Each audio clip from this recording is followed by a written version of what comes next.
The operating theatre, it's a place of high stakes where skilled hands work tirelessly to mend and heal, a symphony of technology and expertise, all orchestrated to provide the best possible care for patients. But amidst the controlled chaos, there lies an invisible threat, one that can turn a routine procedure into a fight-for-life infection. As future operating department practitioners, you're on the front lines of this battle against infection. You are the guardians of the operating theatre, responsible for ensuring a sterile and safe environment for every patient. Your role in infection control is paramount, for it directly impacts patient outcomes and the overall success of surgical interventions. In this ever-evolving field of healthcare, staying ahead of the curve is crucial. New pathogens emerge, antibiotic resistance grows, and infection control protocols are constantly being refined.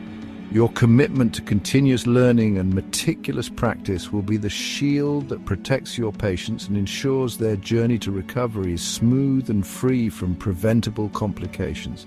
This essay will guide you through the essential principles and practices of infection control in the operating theatre. By understanding the why behind each protocol and mastering the how of its execution, you will become an indispensable asset to the surgical team, a true champion for patient safety. Imagine a microscopic world teeming with bacteria, viruses, and fungi, invisible to the naked eye, yet ever present in our environment. These microorganisms, while essential for life in some contexts, can pose a serious threat within the operating theatre. Surgical procedures, by their very nature, create an entry point into the body, a potential gateway for these microbes to invade and wreak havoc. Infection control is not just about cleanliness. It's about creating an environment hostile to the survival and proliferation of these unseen adversaries. It's about breaking the chain of infection, interrupting the pathway that these pathogens rely on to spread from one person or surface to another. Consider a surgical site infection, a dreaded complication that can arise after surgery. SSIs occur when bacteria invade the incision site, leading to pain, swelling, redness, and even life-threatening sepsis. The consequences can be devastating, prolonging hospital stays, increasing healthcare costs, and most importantly, jeopardizing patient health.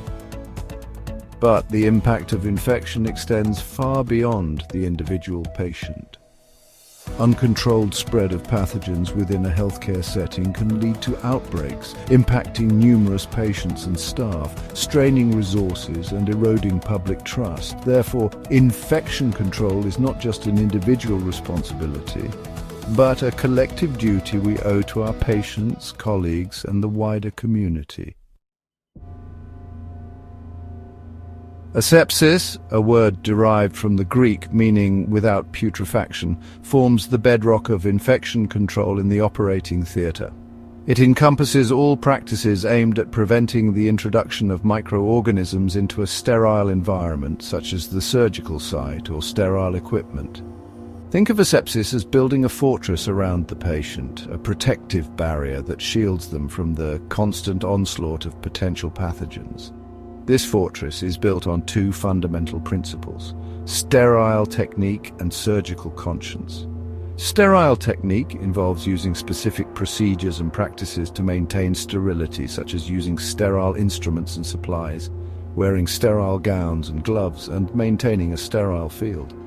It's about meticulous attention to detail, ensuring that every action taken within the operating theatre upholds the highest standards of sterility. Surgical conscience, on the other hand, is the ethical and moral compass that guides every action of the surgical team. It's about personal accountability, recognizing that even a seemingly minor breach in sterile technique can have significant consequences. It's about speaking up when a breach is observed, even if it means challenging a colleague or superior. Asepsis is not a passive concept, it's an active pursuit that demands constant vigilance and unwavering commitment from every member of the surgical team. By embracing the principles of asepsis and cultivating a strong surgical conscience, you become a true guardian of patient safety, ensuring that every surgical intervention is performed in an environment free from the threat of infection. Surgical hand scrubbing is more than just washing your hands. It's a ritualistic process designed to remove as many microorganisms as possible from your hands and forearms, transforming them into surgically clean instruments. This meticulous procedure is your first line of defense against infection and a testament to your commitment to patient safety. Preparation is key. Begin by removing all jewelry, as these can harbor microorganisms. Roll up your sleeves above your elbows, ensuring your attire is bare below the elbows. The cleansing begins. Use a surgical scrub brush and antimicrobial soap to lather your hands and forearms thoroughly. Pay close attention to your fingernails, using a nail cleaner to remove any debris. The art of scrubbing. Employ a methodical approach, starting with your fingertips and working your way up to your elbows.